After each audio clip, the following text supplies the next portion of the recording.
Assalamualaikum warahmatullahi wabarakatuh.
أشهد أن لا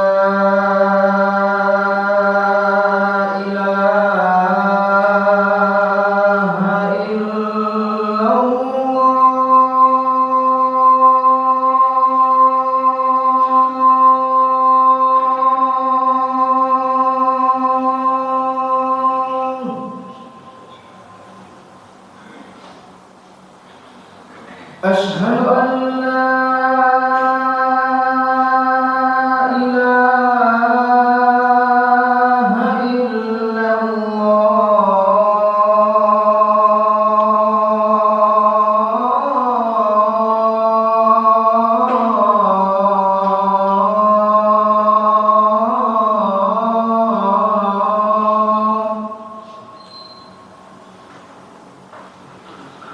أشهد أن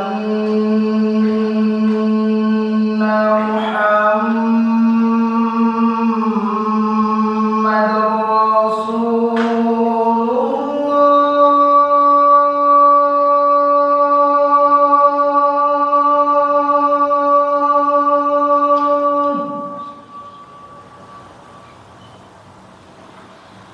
أشهد أن محمد رسول الله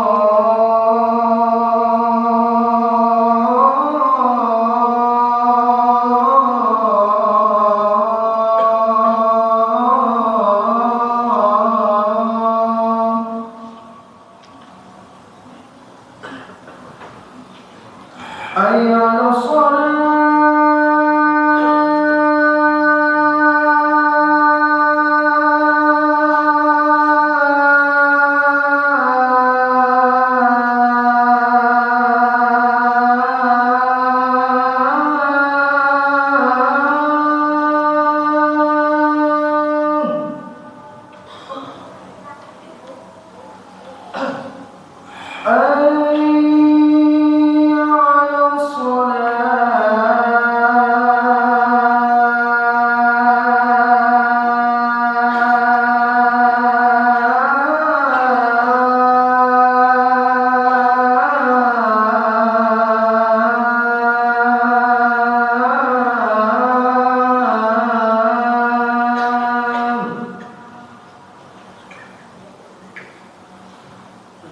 حي على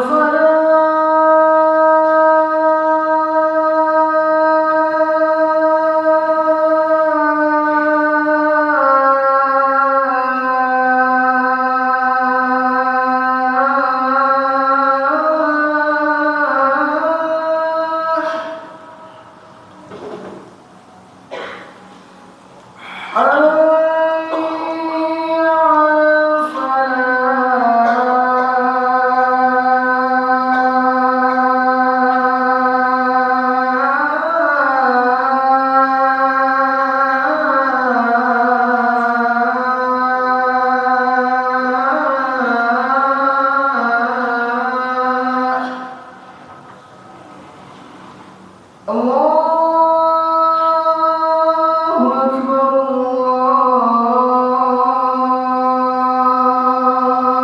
أكبر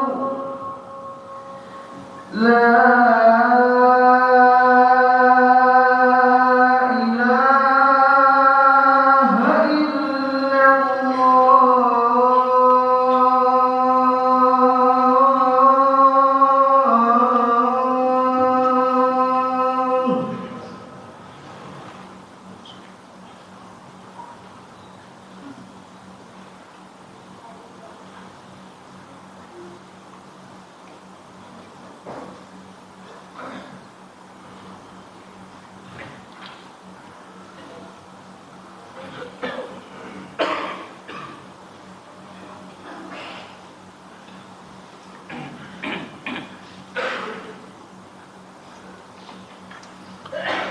إن الحمد لله نحمده ونستعينه ونستغفره ونعوذ بالله من شرور أنفسنا وسيئات أعمالنا من يهده الله فلا مضل له ومن يضلله فلا هادي له أشهد أن لا إله إلا الله وحده لا شريك له وأشهد أن محمدا عبده ورسوله وخليله وصفيه من خلقه بلغ الرسالة وأدى الأمانة ونصح الأمة وجاهد في الله حق الجهاد حتى ترك أمته على محجة بيضاء ليلها كنهارها لا يزيغ عنها إلا هالك صلى الله وسلم على نبينا المصطفى محمد بن عبد الله عليه أفضل الصلاة وأتم التسليم ما تعاقب الليل والنهار يقول سبحانه وتعالى في القرآن الكريم يا أيها الذين آمنوا اتقوا الله حق تقاته ولا تموتن إلا وأنتم مسلمون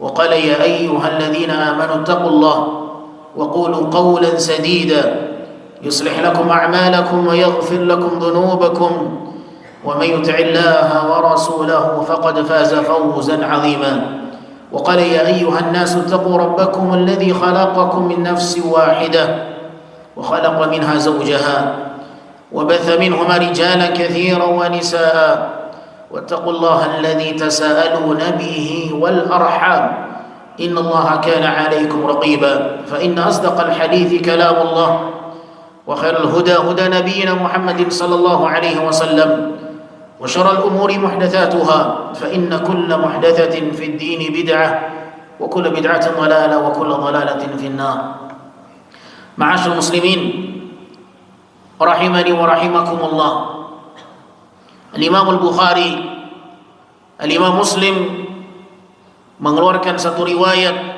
sebuah hadis Rasulullah sallallahu alaihi wasallam yang sampai kepada Ummul Mukminin Aisyah radhiyallahu taala anha. Ibunda kita mengatakan,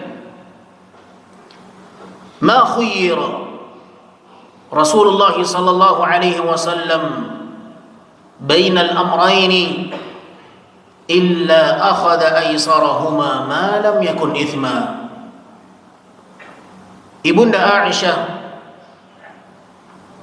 Ummul Mukminin radhiyallahu taala anha menyampaikan sebuah prinsip yang menjadi pilihan Nabi sallallahu alaihi wasallam dalam segala hal. Beliau mengatakan, tidaklah ada di hadapan Nabi sallallahu alaihi wasallam beberapa pilihan, melainkan Nabi sallallahu alaihi wasallam akan memilih yang paling mudah untuk dilakukan dan dijalani selama pilihan itu tidak mengandung dosa. Tidaklah dihadapkan pilihan di hadapan Rasulullah sallallahu alaihi wasallam, melainkan beliau akan memilih mana yang lebih mudah untuk dijalani selama pilihan itu tidak mengandung dosa, malam yakun ithma. Dan hadis ini adalah hadis yang sahih, diriwayatkan oleh Imam Al-Bukhari dan Imam Muslim. Ma'asyiral muslimin rahimani wa rahimakumullah, di dalam hadis ini Ibunda Aisyah radhiyallahu taala menjelaskan kepada kita bahwa Nabi sallallahu alaihi wasallam memiliki prinsip bagaimana memudahkan urusan kaum muslimin, condong kepada perihal yang bisa memudahkan urusan orang lain. Itulah prinsip Nabi kita yang mulia alaihi salatu wassalam. Dan kita sering dihadapkan dengan pilihan. Terkadang di hadapan kita ada beberapa pilihan.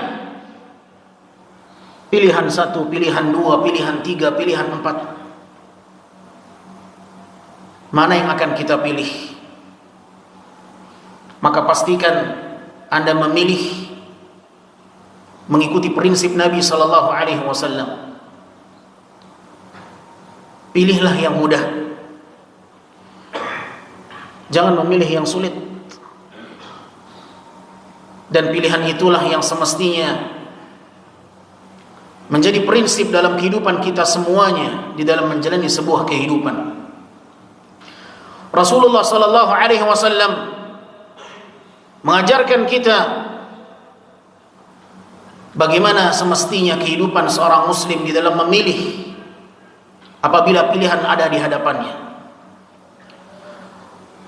Terkhusus apabila kita memiliki kekuasaan, jabatan yang di tangan kita kendali untuk memutuskan, di tangan kita kendali untuk memilih sebuah kebijakan,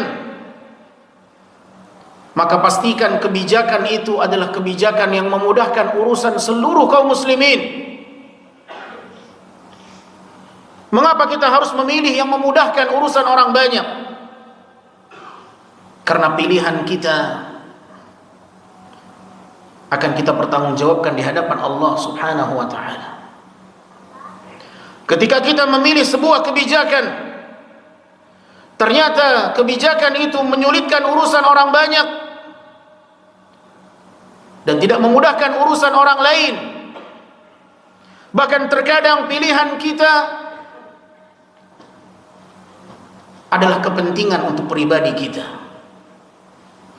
hanya untuk mendapatkan apa yang dia inginkan dalam kehidupan ini. Di atas itu dia memilih sesuatu pilihan.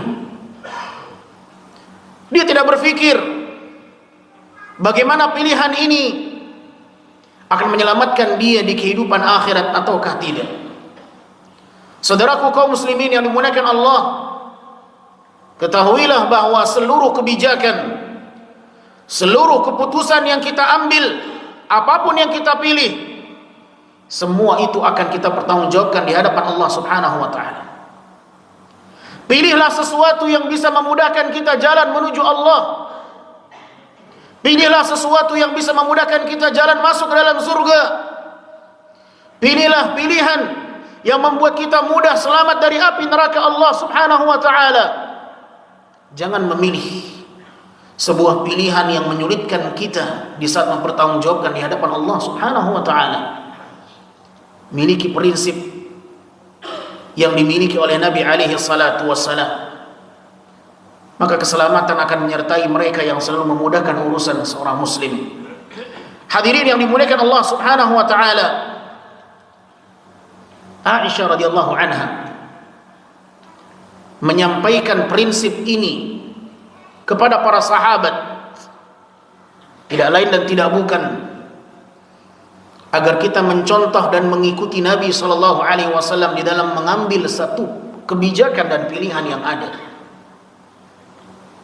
Bahwa Nabi sallallahu alaihi wasallam tidaklah memilih perkara yang akan menyulitkan urusan kaum muslimin, tetapi pilihlah pilihan yang memudahkan urusan kaum muslimin. Namun sangat disayangkan betapa banyaknya kaum muslimin di hari ini, ketika amanah dan tanggung jawab Allah berikan kepadanya, tetapi mereka justru mempersulit urusan kaum muslimin. Tidak bagaimana berjuang memudahkan urusan saudaranya. Yang difikirkan adalah bagaimana saya bisa mendapatkan keuntungan dunia walau saya harus menyulitkan urusan seorang muslim. Subhanallah. Apakah mereka berpikir bahwa mempertanggungjawabkan yang dia pilih adalah sebuah perkara yang mudah di hadapan Allah? Apakah dia yakin yang dia pilih tidak akan memberatkan dia di saat masing-masing manusia mempertanggungjawabkan seluruh apa yang menjadi pilihannya?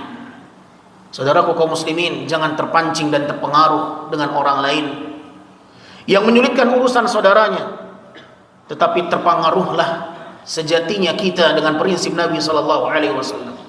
Apabila kita mendapati ada orang-orang yang mempersulit urusan saudaranya, jangan ikuti dia.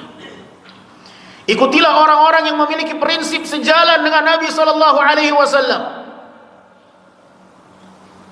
Inilah manhaj, metode yang benar, bercermin kepada apa yang menjadi kebiasaan Nabi sallallahu alaihi wasallam. Bukan bercermin kepada orang-orang yang tidak menjadikan Nabi alaihi salatu wasallam sebagai suri tauladan. Dan ketahuilah ma'asyiral muslimin,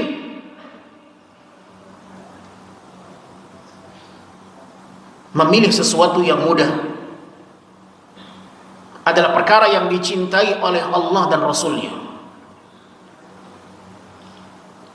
Memilih sesuatu yang mudah adalah perkara yang dicintai oleh Allah dan Rasulnya. Di dalam banyak hadis dan ayat kita akan mendapati bagaimana kemudahan itulah yang diinginkan oleh Allah dan Rasulnya. Sebagaimana yang Allah firmankan dalam surat Al-Baqarah ketika Allah subhanahu wa ta'ala menjelaskan tentang orang-orang yang diberikan keringanan untuk tidak berpuasa karena safar atau karena sakit. Man kana maridan aw ala safarin fa iddatun min ayamin ukhra. Mereka yang sedang dalam kondisi sakit atau melakukan perjalanan safar, maka dia boleh mengganti puasanya di hari yang lain. Apa kata Allah setelah itu? Yuridullahu bikumul yusra wa la yuridu bikumul usra. Karena Allah menginginkan kemudahan untuk kalian, Allah tak menginginkan kesulitan untuk kalian.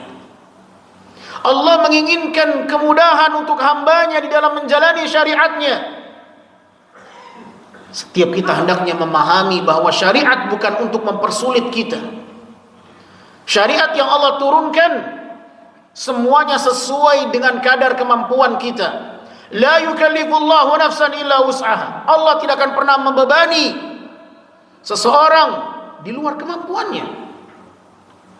Oleh karena kita mendapati banyak syariat Allah, keringanan-keringanan di sana. Ketika mereka tidak mampu salat berdiri, dia boleh duduk. Ketika dia tidak mampu duduk, dia boleh berbaring. Ketika dia tidak bisa berwudu, menyentuh air, dia boleh bertayamum. Ketika dia bersafar, dia boleh memilih untuk berbuka puasa atau tidak. Ketika dia bersafar, dia boleh menjamak dan mengqasar dan banyak lagi keringanan dan kemudahan yang diberikan Allah dalam syariatnya. Yuridullahu bikumul yusra wa la yuridu bikumul usra. Allah memudahkan urusan hambanya dan Allah tidak menginginkan kesulitan bagi hambanya. Dan itu pula yang dipilih prinsipnya oleh Nabi alaihi salatu wassalam. Oleh karenanya ma'asyiral muslimin yang dimuliakan Allah, Nabi mengatakan inna ad-dina yusrun. Agama ini mudah. Sesungguhnya agama ini mudah. Namun bukan berarti bermudah-mudahan di dalam menjalankan agama Allah. Bukan berarti bebas semau kita menjalankan syariat Allah, tidak. Sebagian kaum muslimin salah dalam memahami memilih yang mudah untuk dalam menjalankan agama ini. Ketika dipanggil dengan panggilan azan, mereka bermudah-mudahan salat di rumah, tidak mau berjamaah. Padahal lihatlah sahabat Nabi yang buta, Abdullah bin Ummi Maktum. Bagaimana beliau seorang yang buta datang kepada Nabi SAW meminta keringanan agar diizinkan mengerjakan salat di rumah. Karena beliau adalah seorang yang buta. Inni rajulun a'ma wa laysa liqa'idun yakhuduni ila al-masjid. Ya Rasulullah, sesungguhnya aku adalah orang yang buta. Dalam redaksi hadis yang lain dikatakan wa baiti syasi', dan rumahku adalah rumah yang sangat jauh jaraknya dari masjid. Bahkan dalam redaksi hadis yang lain disebutkan jalan menuju masjid dari rumahku ya Rasulullah banyak pepohonan yang harus aku hindari. Orang buta, dan aku tak memiliki seorang pemandu yang membimbing jalanku menuju masjid. Bayangkan kondisinya seandainya kita berada di posisi itu. Apakah kondisiku ini mendapatkan keringanan ya Rasulullah? Hal tajiduni rukhsatan? Apakah aku mendapatkan keringanan? Kata Nabi SAW, iya. Falamma walla da'a. Ketika dia berpaling dari Nabi setelah mendapatkan jawaban, Nabi kembali memanggilnya, atasma'un nida. Apakah mendengarkan panggilan azan? Apakah aku mendengarkan panggilan azan? Maka sahabat ini pun mengatakan, aku terdengar azan ya Rasulullah. Kalau begitu, engkau harus mendatangi salatul jamaah. Engkau harus mendatangi seruan azan itu. Tidak bermudah-mudahan di dalam mengerjakan salatul jamaah. Orang yang buta tidak mendapatkan izin dan keringanan dari Nabi SAW mengerjakan salat di rumah. Bagaimana dengan kaum muslimin yang diberikan kemudahan oleh Allah, kesehatan, tidak memiliki cacat fisik, kekuatan, masih Allah anugerahkan dalam kehidupannya, tetapi mereka bermudah-mudahan di dalam agama Allah. Maka ini sifatnya orang-orang munafik, berleha-leha, menunda-nunda mengakhirkan salat. Fawailul lil musallin. Maka pahami perbedaan antara agama Allah yang mudah dengan bermudah-mudahan sesuatu yang berbeda. Saudaraku kaum muslimin yang dimuliakan Allah Subhanahu wa taala, Rasul sallallahu alaihi wasallam menyampaikan kepada para juru dakwah ketika Nabi ingin melepaskan mereka berdakwah di jalan Allah, Nabi mengingatkan satu hal kepada mereka, bekal di dalam berdakwah. Nabi menyampaikan kepada mereka, yassiru wala tu'assiru, basyiru wala tunaffiru. Mudahkan urusan kaum muslimin dan jangan kalian mempersulit urusan kaum muslimin. Berikan kabar gembira kepada mereka, jangan membuat mereka lari dan menjauh dari agama ini. Subhanallah. Ini salah satu bekal yang Nabi wasiatkan kepada juru dakwah ketika mereka akan berdakwah di jalan Allah Subhanahu wa taala. Jangan kita menyulitkan urusan orang lain, membuat orang lari, membuat orang menjauh dari kita. Lah. Tetapi bagaimana kita memilih sebuah pilihan yang tidak memberatkan orang lain selama pilihan itu tidak mengandung dosa, kata Ummul Mukminin radhiyallahu anha. Apabila di hadapan kita ada beberapa pilihan dan ternyata pilihan yang mudah mengandung dosa, maka jangan pilih itu. Karena buat apa kemudahan tetapi mengandung dosa karena pertanggungjawabannya di hadapan Allah Subhanahu wa taala. Oleh sebab itu ma'asyiral muslimin, ketika kita ingin memilih sesuatu yang terlintas oleh kita, bagaimana pertanggungjawabannya di hadapan Allah? Apakah pilihan ini pilihan yang tepat? Apakah ini memudahkan saya, memudahkan kaum muslimin? Apakah ini membuat saya mudah jalan menuju surga? Ataukah pilihan ini memudahkan saya jalan menuju neraka? Wal'iyadzu billah. Saudaraku yang dimuliakan Allah, pilihan seorang mukmin berkisar antara surga dengan neraka. Jangan sampai pilihannya mengantarkan dia masuk ke dalam api neraka karena menyulitkan urusan saudaranya. Akan tapi pilihlah jalan yang memudahkan jalannya menuju surga ketika dia memudahkan urusan saudaranya. Semoga ini menjadi prinsip kita semuanya di dalam menjalani sebuah kehidupan. Fa'tabiru ya ulil absari la'allakum tuflihun.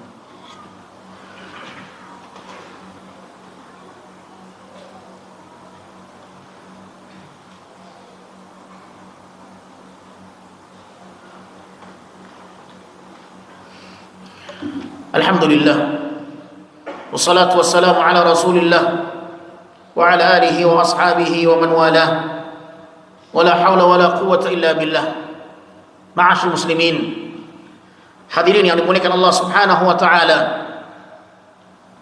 khatib berpesan untuk dirinya dan kaum muslimin agar selalu berusaha sekuat tenaga meningkatkan penghambaan diri kepada Allah Subhanahu wa taala, berbekal dengan takwa, menjalankan apa yang diperintahkan Allah dan meninggalkan seluruh apa yang dilarang olehnya. Di antara bentuk ketakwaan ahibati fillah adalah berusaha di dalam menghambakan diri kepadanya dengan mengikuti dan meneladani Rasulullah sallallahu alaihi wasallam yang telah menjadi kebiasaannya. Di antara salah satu tanda bahwa kemudahan adalah sesuatu yang sangat-sangat diinginkan di dalam Islam. Bahkan dalam beribadah sekalipun, seseorang hendaknya memilih apa yang mudah baginya, jangan menyulitkan untuknya sekalipun dalam keadaan beribadah kepada Allah Subhanahu wa taala. Sebagaimana disebutkan dalam riwayat Imam Al-Bukhari dari sahabat Jabir bin Abdullah radhiyallahu anhu, beliau bercerita, kana Rasul sallallahu alaihi wasallam fi safar fara'a zihaman wa rajulan qad dhulil alaihi. Satu hari Nabi melakukan perjalanan safar, Kemudian di pertengahan jalan Nabi melihat ada orang-orang yang berkerumun, seakan-akan sedang berkerumun, ada seseorang yang sedang terjadi di sana. Dan ternyata didapati ada orang yang sedang dipayungi dan dinaungi. Maka Nabi SAW bertanya, "Ma hadza?" Ada apa ini? Orang-orang berkumpul, berkerumun, dan ada seseorang seakan-akan sedang dipayungi dan dinaungi. Maka Nabi bertanya, "Ada apa ini?" Para sahabat mengatakan, "Shaim," orang yang berpuasa ya Rasulullah. Orang yang sedang berpuasa hampir pingsan. Beratnya menjalankan ibadah puasa di saat safar, dan kita tahu bagaimana beratnya gurun pasir, apalagi di musim kemarau, di musim yang panas. Orang yang berpuasa ini ya Rasulullah pingsan, kesulitan menghadapi beratnya puasa di siang hari. Apa kata Nabi SAW? Beliau mengatakan, "Laisa minal birri as-shaumu fi safar." Bukanlah sebuah kebaikan seseorang berpuasa di saat safarnya. Hadis ini sahih diriwayatkan oleh Imam Al-Bukhari dan Imam Muslim. Lihat ma'asyar muslimin, dalam beribadah pun jangan memaksakan diri. Kalau dia tidak sanggup, kalau dia tidak mampu, jangan dipaksakan. Karena Allah Subhanahu wa taala telah memberikan sebuah penegasan, wala tulqu biaidikum ila tahlukah. Jangan kalian mencampakkan diri kalian kepada kebinasaan yang bisa membuat kalian binasa. Jangan kalian lakukan itu. Wala tulqu biaidikum ila tahlukah. Jangan kalian mencampakkan diri kalian kepada sesuatu yang bisa membinasakan kalian. Kondisi yang berat Anda mendapatkan keringanan, jangan dipaksakan. Bukan berarti tidak boleh berpuasa di saat safar, boleh silakan. Tapi maksakan diri, ini yang tidak dibolehkan. Oleh karenanya ma'asyar muslimin yang dimuliakan Allah Subhanahu wa taala, pilihlah sesuatu yang mendatangkan kecintaan Allah. Pilihlah sesuatu yang mudah, dan ternyata yang mudah itulah yang diinginkan oleh Allah Subhanahu wa taala. Karena apabila kita memilih sesuatu yang sulit, apalagi menyulitkan orang lain, maka kebinasaan akan menghampirinya. Siapapun yang menyulitkan urusan orang lain, menyulitkan urusan saudaranya, apalagi menyulitkan urusan orang banyak, maka dia akan terancam dengan doa Nabi SAW. Tahukah kita bahwa Nabi SAW pernah mendoakan kehancuran bagi mereka yang memiliki kepemimpinan tetapi menyulitkan urusan orang lain dalam kebijakannya? Seorang pemimpin yang memimpin urusan umat Nabi SAW, tetapi dia memilih kebijakan yang menyulitkan urusan umatku, kata Nabi SAW, maka sengsarakan dia ya Allah. Di dalam sebuah hadis yang diriwayatkan oleh Imam Muslim dari Aisyah Ummul Mukminin radhiyallahu anhu, Nabi berdoa. Ummul Mukminin radhiyallahu anha, Nabi berdoa, "Allahumma man waliya min amri ummati fashaqqa alaihi fashquq alaihi." Ya Allah, siapapun yang kelak memimpin urusan umatku dan dia menyulitkan urusan umatku, persulit urusannya ya Allah. Allahumma man waliya min amri ummati syai'an farafaqa bihim farfuq bihim, farafaqa bihim farfuq bih. Ya Allah, siapapun yang kelak memimpin urusan umatku dan dia memudahkan urusan umatku, ya Allah, mudahkan urusan dia. Subhanallah. Inilah doa yang pernah Nabi panjatkan. Beliau mendoakan kebaikan untuk seorang pemimpin yang benar-benar dalam prinsipnya memudahkan urusan rakyatnya dan masyarakatnya. Dan Nabi SAW mendoakan kebaikan bagi seorang pemimpin yang memudahkan urusan rakyatnya yang dia pimpin. Dan ini berlaku dalam skala yang besar dan juga dalam skala yang kecil. Setiap kita pemimpin, kullukum ra'in wa kullukum mas'ul an ra'iyati. Setiap kalian pemimpin, kata Nabi SAW, dan setiap kalian akan diminta atas kepemimpinannya pertanggungjawaban. Apakah kita memilih ini karena ingin menyulitkan mereka, atau karena memang ini yang lebih maslahat? Allah tahu. Maka jangan kita mempersulit diri kita dengan memilih kebijakan yang menyulitkan kita sendiri di hari kiamat. Karena setiap apa yang kita pilih, kebijakan apapun, keputusan apapun, akan kita bertanggungjawabkan di hadapan Allah Subhanahu wa taala. Maka berfikirlah terlebih dahulu, apakah kebijakan ini berpengaruh dampaknya di kehidupan akhirat? Dan jangan mereka lupa dengan pertanggungjawaban di kehidupan akhirat ini. Ketahuilah, Nabi SAW mengatakan, man yassara ala mu'sirin yassarallahu alaihi fid dunya wal akhirah. Barang siapa yang memudahkan kesulitan saudaranya, maka Allah akan mudahkan urusan dia di dunia dan di akhirat. Siapapun yang ingin dimudahkan oleh Allah, mudahkan urusan saudara anda, ma'asyar muslimin. Jangan pernah berfikir untuk menyulitkan saudara anda, karena anda akan berhadapan dengan kesulitan yang tidak akan pernah terbayangkan di kehidupan akhirat. Innallaha wa malaikatahu yusalluna 'alan nabi ya ayyuhalladzina amanu sallu 'alaihi wa sallimu taslima. Allahumma ighfir lil muslimina wal muslimat المؤمنين والمؤمنات الأحياء منهم والأموات إنك سميع قريب مجيب الدعوات قاضي الحاجات. اللهم اجعل العلم حجة لنا لا علينا. اللهم اجعلنا ممن يستمعون القول فيتبعون أحسنه. ربنا ظلمنا أنفسنا وإن لم تغفر لنا وترحمنا لنكونن من الخاسرين. اللهم أصلح ولاة أمورنا بما تحب وترضى وخذ بنواصيهم على البر والتقوى واجعل بطانتهم صالحين يا قوي يا عزيز. ربنا آتنا في الدنيا حسنة وفي الآخرة حسنة وقنا عذاب النار. عباد الله، إن الله يأمرنا بالعدل والإحسان وإيتاء ذي القربى وينهى عن الفحشاء والمنكر والبغي يعظكم لعلكم تذكرون. فاذكروا الله الكريم يذكركم واشكروه على نعمه يزدكم ولذكر الله أكبر والله يعلم ما تصنعون وأقيموا الصلاة.